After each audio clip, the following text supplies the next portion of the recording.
hello, good afternoon. I was doing information with regards to jigsaw puzzles yesterday. I have now uploaded part 1 and 2. However, they have not been uploaded in the right order just because my laptop decided to upload it the way it did. But I have clearly and concisely put part 1 and part 2 on the title for the videos. So here we have in front of us a vintage jigsaw of Rupert the Bear. This is an 80-piece jigsaw, and as I was saying yesterday, you can tell how old the jigsaw is by the coloration of Rupert himself. He is actually brown as opposed to white. Now, I wasn't going to say why has that happened. I said if you wanted to know, Google it and find out for yourself. But I decided to check anyway. And the main reason why Rupert turned from being a brown to white was cost. So it was all to do with money. It wasn't to do with anything else other than the fact that it was cheaper to have Rupert Bear printed in white than in brown. So they've even said on some of the annuals or in some of the books, he might be brown on the cover, but then he's white internally because of how many times he's used. So with this jigsaw, it will not fit in the box itself completed.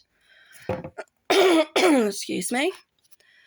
So this is what it looks like completed. Again, if you didn't want to put it back in the box, you could always have the option of framing it, providing you did it correctly, and there will be information online about the best way to frame jigsaws, depending on what they're made of. This one is not wood, so if I turn over the pieces, it's like a quite strong, thick sort of cardboard with the picture printed over the top. Excuse me. It's usually not my video without a yawn, but at the moment it's not my video unless I'm coughing. So like I said, this is quite a sweet jigsaw puzzle, vintage, of Rupert Bear. 1, because of the coloration of Rupert, and 2, because of what it depicts.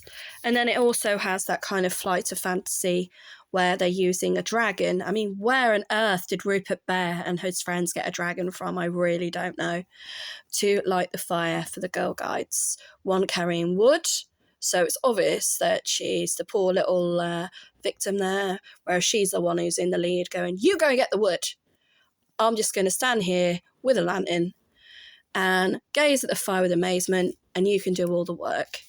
So, yes. I mean, something like this would be very nice, in a children's bedroom or in a nursery or even in a public library or somewhere that sells books still and doesn't expect everybody to be owning a Kindle or using books on audio or via your phone.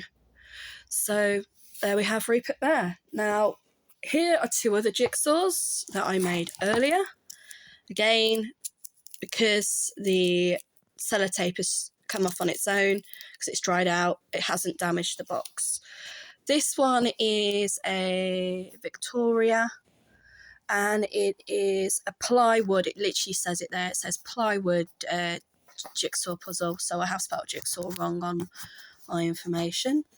And this one, when I can take the lid off one-handed, actually fits into the box itself. And I like that. Any jigsaw that I can purchase that will fit into the box made, I love. Because then I know all the pieces are there. However, I did actually find this jigsaw and the other one that I did, which is the same company, a bit tricky to do.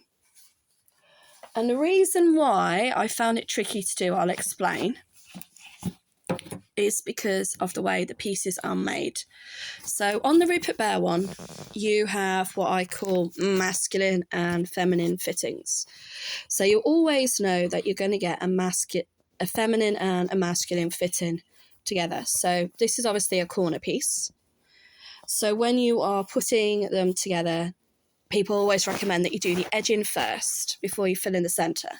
And then it gives you an idea as to how big the jigsaw is going to be, its length and its width, and then put it together. So you've got like the feminine and you've got the masculine parts. So if I take that off, you can clearly see, you know, that this is what the pieces look like. So you've got the masculine and you've got the feminine.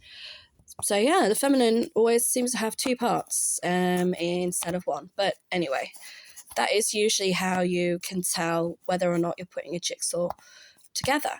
However, on this one, just like some of the new ones that you can buy online or from wherever sells jigsaws, places like Waterstones, that is not the case. If I take these pieces apart, just move that up, that looks like a feminine part, yeah? And that looks like a masculine part. So, sorry, masculine, feminine, yeah? So you're really, really happy. You know that they're going to go together. And then, if I can find a piece on here.